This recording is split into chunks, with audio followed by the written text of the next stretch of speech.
So வணக்கம் மகளே, கொஞ்ச நாளைக்கு முன்னாடி நம்ம டேனி வந்து சேட்டையின் ஆரம்ப கட்டத்தில் திறந்திருந்த வாட்டர் கேனுக்குள்ள புகுந்து மாட்டிக்கிட்டு அதுக்கப்புறம் அதை கட் பண்ணி வெளியில் எடுக்கிற மாதிரி ஒரு சுச்சுவேஷன் ஏற்பட்டுச்சு. அந்த வீடியோ பார்க்கல, நான் பார்த்துட்டு வந்துருக்கேன். இன்னைக்கு அதே மாதிரி கொஞ்ச நேரம் ஹால்லே விளாடுங்கடான்னு சொல்லி எல்லா கதவையும் பூட்டிட்டு விளாட விட்ட ஒரு குத்தத்தினால எங்க போனாங்கன்னு தெரியாம வீடு ஃபுல்லா தேடி பார்த்ததுல எங்கேயோ இருந்து ஒரு சத்தம் கேட்டுச்சு.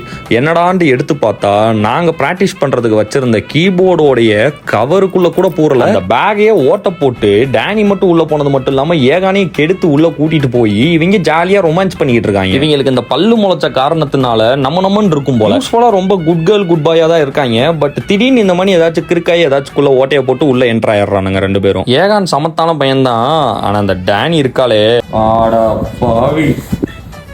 என்ட்ரிய பாரு, மாசா மாஸ் என்ட்ரி ப்ரோ. இங்க பாரு, இந்த ஒருத்தர் இருக்கான். ஏகான முன்னாடியே வெளியில அப்புறப்படுத்தியாச்சு. அவன் வந்து இந்த மாதிரி சேட்டை செய்யற ஆளே கிடையாது மக்களே, அதை நல்லா நீங்க புரிஞ்சுக்கோங்க. பட் இந்த டேனி இருக்காளே எந்நேரமும் இந்த மாதிரி ஏதாச்சும் ஒரு சில்லற சட்டையை செஞ்சுக்கிட்டே இருக்காங்க. சுகர் கிளைடர் வச்சிருந்தீங்கன்னா அவங்களை விளாட விடுங்க, ஆனா அவங்க கண்ணோட்டத்திலே விளாட விடுங்க. செத்த நேரம் இங்கிட்டு போயிட்டு வரதுக்குள்ள ஒரு சம்பவம் பண்ணி வச்சிருக்காங்க. இதுவரை நம்மளை யாரும் சப்ஸ்கிரைப் பண்ணலன்னா மறந்து நம்மள சப்ஸ்கிரைப் பண்ணிக்கோங்க.